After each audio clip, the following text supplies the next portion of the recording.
Hello everyone, welcome to क्यारा success short. क्यारा success short में आप सभी का बहुत बहुत स्वागत है। तो यूपी ट्रिपल एस से स्टेनोग्राफर का इंटरव्यू जो कि चल रहा है और लोअर 2 का इंटरव्यू जो कि आपका अभी आगे जा कर के होने वाला है।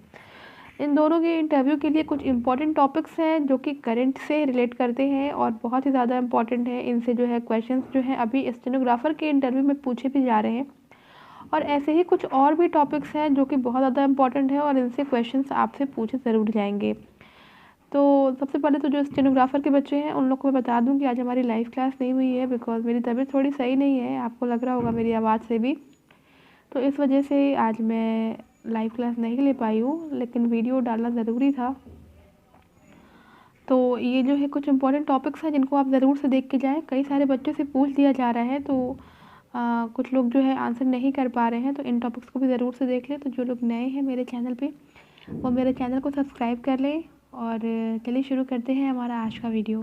तो सबसे पहले तो ये कहना चाहूँगी कि जो भी चीज़ बताऊँ मैं यहाँ पे, क्योंकि लिखवा नहीं रही हूँ, सिर्फ बोल के बता रही हूँ ताकि आप ये वीडियो जब 1 से 2 बार सुने, 3 बार सुने तो सारी चीज़ें आपको याद हो जाएँ। क्योंकि मुझे ऐसे लगता है कि सुनी हुई चीज़ें जो होती हैं वो ज़्यादा अच्छे से याद होती हैं। तो सबसे पहला जो हमारा टॉपिक है वो है नेशनल एजुकेशन पॉलिसी 2020, यानी कि नई शिक्षा नीति 2020। इसके ऊपर मैंने एक अलग से भी वीडियो बनाया हुआ है, लेकिन कुछ पॉइंट्स जो इसके की पॉइंट्स हैं मैं आपको बता दे रही हूँ।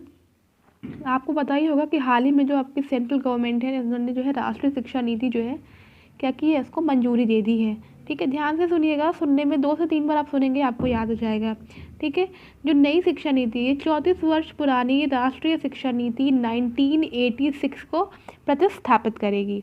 ठीक है, जो ये नई शिक्षा नीति है ये 34 वर्ष पुरानी राष्ट्रीय शिक्षा नीति को प्रतिस्थापित करेगी। आइए देख लेते हैं कुछ की पॉइंट्स। तो पहला पॉइंट ये इसमें है कि राष्ट्रीय शिक्षा नीति 2020 में शिक्षा की पहुंच, समानता, गुणवत्ता, वहनीय शिक्षा और उत्तरदायित्व जैसे मुद्दों पर विशेष ध्यान दिया जाना है। ठीक है, और एक चीज़ और जान लीजिएगा कि अगर पूछा जाए तो नई शिक्षा नीति के निर्माण के लिए जून 2017, ठीक है, जून 2017 में पूर्व इसरो के प्रमुख डॉक्टर के कस्तूरी रंगन की अध्यक्षता में एक समिति का गठन किया गया था। ठीक है, और इस समिति ने मई 2019 में राष्ट्रीय शिक्षा नीति का मसौदा प्रस्तुत किया। तो उसकी जो अध्यक्षता की थी वो किसने की थी? के कस्तूरी रंगन ने। तो ये आपको पता होना चाहिए। ठीक है, कस्तूरी रंगन ने, तो ये आपको पता होना चाहिए। और इन्हीं की जो समिति बनाई गई थी जिसकी अध्यक्षता इन्होंने की थी, मई 2019 में राष्ट्रीय शिक्षा नीति का मसौदा जो है वो प्रस्तुत किया गया था। नेक्स्ट देख लेते हैं। इसके बाद से आपका ये है कि राष्ट्रीय शिक्षा नीति 2020 जो आपकी न्यू एजुकेशन पॉलिसी है, ये वाली शिक्षा नीति है 2020 वाली, ये जो है 1968 और 1986, देखो याद करने में आसानी हो जाएगी, 68 और 86 के बाद स्वतंत्र भारत की तीसरी शिक्षा नीति होगी, यानी कि ये थर्ड शिक्षा नीति है स्वतंत्र भारत की। ये ध्यान रखिएगा, ये थर्ड शिक्षा नीति है स्वतंत्र भारत की। ठीक है, नेक्स्ट देख लेते हैं। न्यू एजुकेशन पॉलिसी यानी कि नई शिक्षा नीति 2020 के तहत जो है वो सेंट्रल और स्टेट गवर्नमेंट के सहयोग से शिक्षा पर देश की जीडीपी 6% हिस्से के बराबर निवेश का लक्ष्य रखा गया है। इसमें है क्या? नई शिक्षा नीति में वर्तमान में सक्रिय 10+2 के शैक्षिक मॉडल के स्थान पर जो शैक्षिक पाठ्यक्रम है, जैसे अभी आपका 10+2 चलता है, ठीक है, तो इसके स्थान पे क्या कर दिया गया है? ये कर दिया गया है 5+3+3+4, और इसके आधार पर जो है विभाजित करने की बात की गई है।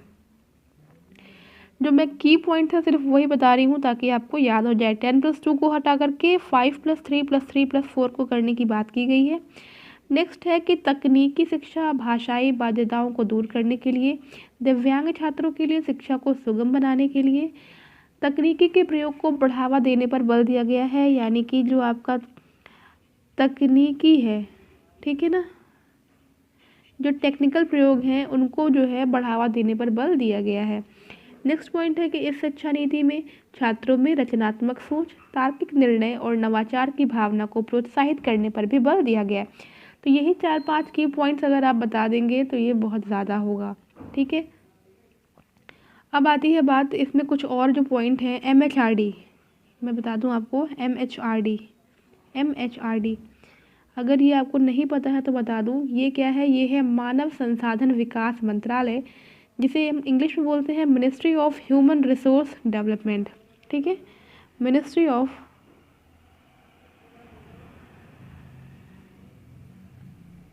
Human resource development. ठीक है, तो ये है फुल फॉर्म MHRD का। इसी का नाम बदल करके शिक्षा मंत्रालय करने को मंजूरी दी गई है, यानी कि MHRD का नाम बदल करके शिक्षा मंत्रालय, एजुकेशन मिनिस्ट्री करने की मंजूरी दी गई है। ठीक है, और ये नाम परिवर्तन करने का जो मुख्य उद्देश्य है वो सिर्फ इतना ही है कि शिक्षा और सीखना, ठीक है, शिक्षा और सीखना, इसकी तरफ जो है ध्यान को आकर्षित करने के लिए जो है ये नाम को परिवर्तित किया गया है। प्रारंभिक शिक्षा में क्या परिवर्तन किए गए हैं? तो जैसे कि जो 3 से 8 वर्ष तक के बच्चे हैं, ठीक है, 3 से 8 वर्ष तक की जो आयु के बच्चे हैं, उनके लिए जो शैक्षिक पाठ्यक्रम है वो 2 भागों में डिवाइड है।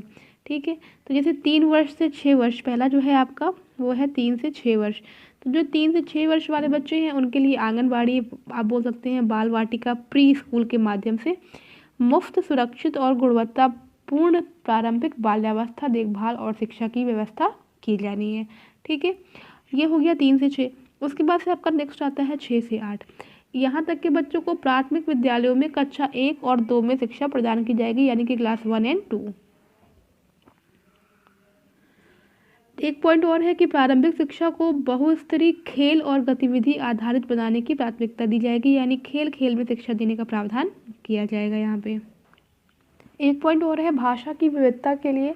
तो कक्षा 5 तक की शिक्षा में मातृभाषा, स्थानीय भाषा या फिर क्षेत्रीय भाषा आप बोल सकते हैं को अध्यापन के माध्यम से रूप में अपनाने पर बल दिया गया है, यानी कि मातृभाषा का उपयोग करके या फिर स्थानीय भाषा या फिर वहाँ की जो क्षेत्रीय भाषा है उसको जो है अध्यापन के माध्यम के रूप में अपनाने पर बल दिया गया है यहाँ पर।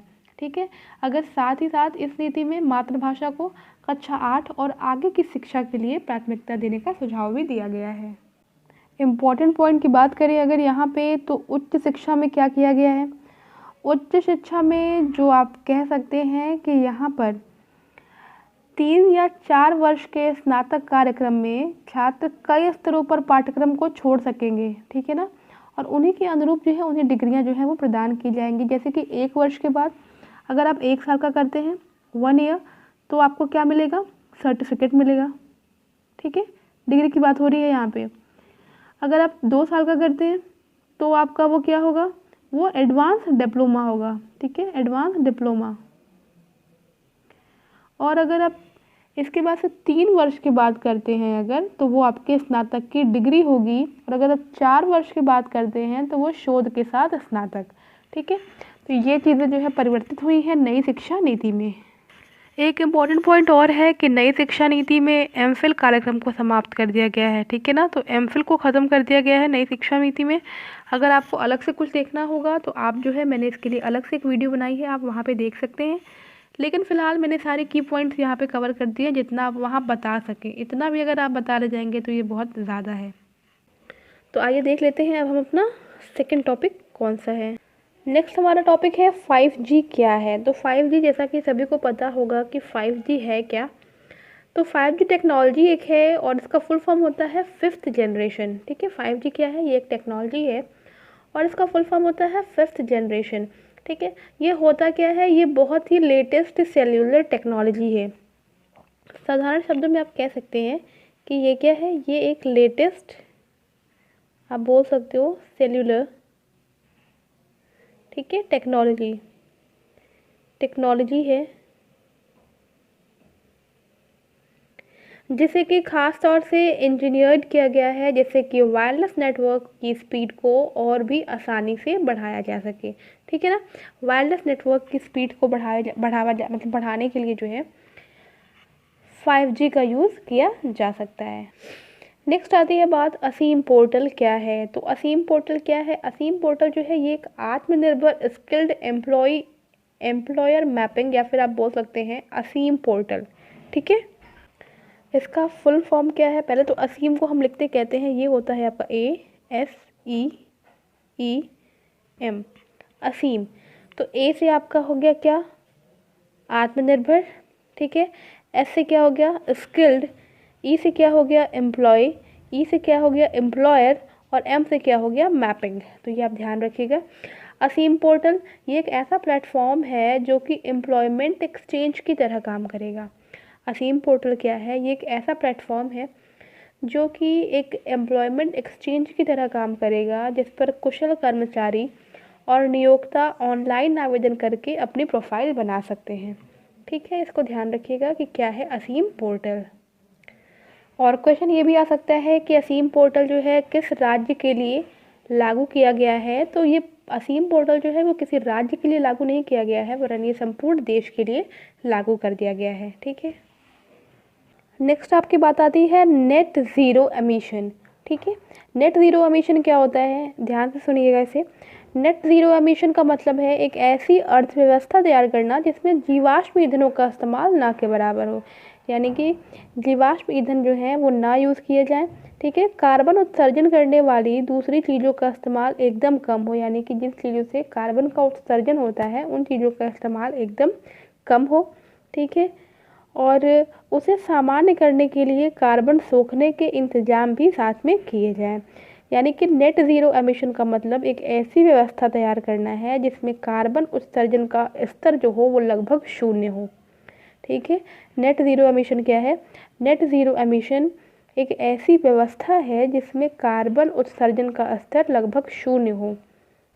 और इसमें एक इम्पॉर्टेंट पॉइंट और ऐड कर लीजिएगा कि भारतीय रेल ने 2030 तक नेट ज़ीरो कार्बन एमिशन का लक्ष्य रखा है। ठीक है, किसने रखा है नेट ज़ीरो कार्बन एमिशन का लक्ष्य 2030 में? तो वो है इंडियन रेलवे। नेक्स्ट आपका आता है डाक मतपत्र। तो डाक मतपत्र को हम लोग इंग्लिश में कहते हैं पोस्टल बैलेट। तो पोस्टल बैलेट या फिर डाक मतपत्र होता क्या है? तो भारत में चुनाव आयोग की पहल पर भारत में हर चुनाव को फेस्टिवल की तरह मनाया जाता है, जैसा कि आप सभी को पता है।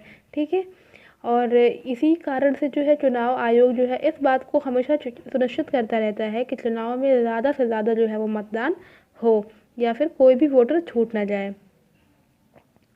तो इसीलिए जो है चुनाव आयोग ने पोस्टल बैलेट या फिर डाक मतदान की शुरुआत की थी। तो डाक मतदान यानी कि पोस्टल बैलेट क्या होता है? तो अगर साधारण शब्दों में कहा जाए तो पोस्टल बैलेट जो है वो एक डाक मतपत्र होता है, और ये 1980 के दशक में चलने वाले बैलेट पेपर की तरह ही होता है। चुनाव में डाक मतपत्र का इस्तेमाल उन लोगों के द्वारा किया जाता है जो कि अपनी नौकरी के कारण अपने चुनाव क्षेत्र में मतदान नहीं कर पाते हैं। जब ये लोग पोस्टल बैलेट की मदद से वोट डालते हैं तो इन्हें सर्विस वोटर्स या फिर एब्सेंटी वोटर्स भी कहा जाता है। नेक्स्ट आती है बात डिजिटल शिक्षा पर भारत रिपोर्ट 2020। तो अगर ये चर्चा में पूछा जाए क्यों है, तो इसका चर्चा में होने का सिर्फ एक ही कारण है कि हाल ही में मानव संसाधन विकास मंत्रालय ने द्वारा डिजिटल शिक्षा 2020 पर भारत की रिपोर्ट जो है वो जारी की गई है। इसके प्रमुख बिंदु क्या हैं? इसके प्रमुख बिंदु यही हैं कि MHRD यानी कि मानव संसाधन विकास मंत्रालय के डिजिटल एजुकेशन डिवीज़न द्वारा राज्यों और केंद्र शासित प्रदेशों के शिक्षा विभागों के परामर्श से तैयार की गई है। ठीक है, यह रिपोर्ट जो है किसके द्वारा तैयार की गई है? राज्यों और केंद्र शासित प्रदेशों के शिक्षा विभागों के परामर्श से तैयार की गई है। यह घर पर बच्चों के लिए सुलभ और समावेशी शिक्षा सुनिश्चित करने और कोविड-19 की महामारी के दौरान सीखने के अंतराल को कम करने के लिए MHRD के द्वारा अपनाई गई विधियों को संदर्भित करती है। नेक्स्ट जो आपका टॉपिक है वो है भारत चीन सीमा विवाद। तो भारत चीन सीमा विवाद के विषय में सभी को पता होगा कि गलवान घाटी को लेकर के जो है यह सीमा विवाद जो है वो उत्पन्न हुआ था।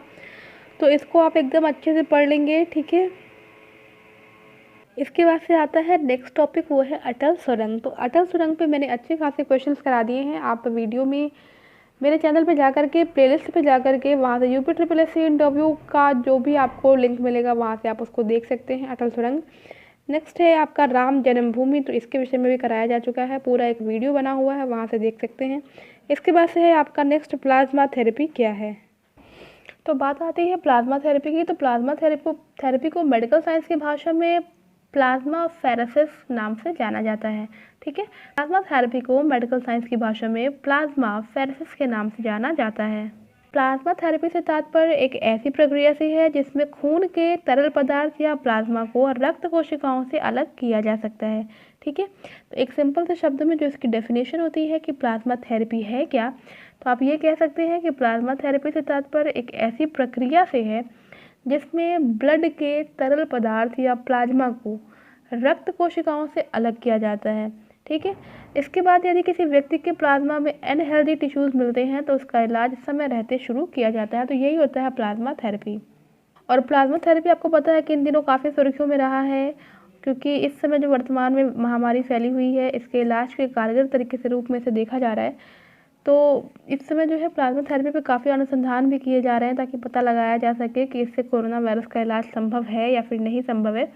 तो इसलिए जो है इस टॉपिक को भी इसमें रखा गया है ताकि ये टॉपिक भी जो है इम्पॉर्टेंट है। तो हो सकता है आपसे पूछ लिया जाए कि प्लाज्मा थेरेपी क्या होती है। तो गाइस, जैसा कि मैंने पहले भी कहा है आपको कि ये जो इंटरव्यू के टॉपिक्स हैं ये सभी के लिए इम्पोर्टेंट है, चाहे किसी बच्चे का इंटरव्यू हो या फिर ना हो। और यूपीटीपीएससी के लिए तो है ही, साथ में जो लोअर 2 वाले बच्चे हैं उनके लिए भी ये टॉपिक्स बहुत ज़्यादा इंपॉर्टेंट हैं। तो गाइस, अगर वीडियो पसंद आया हो तो वीडियो को लाइक शेयर ज़रूर से कर देंगे और मेरे चैनल को सब्सक्राइब कर लेंगे। तो मिलते हैं अपने नेक्स्ट वीडियो में। Till then take care and bye bye.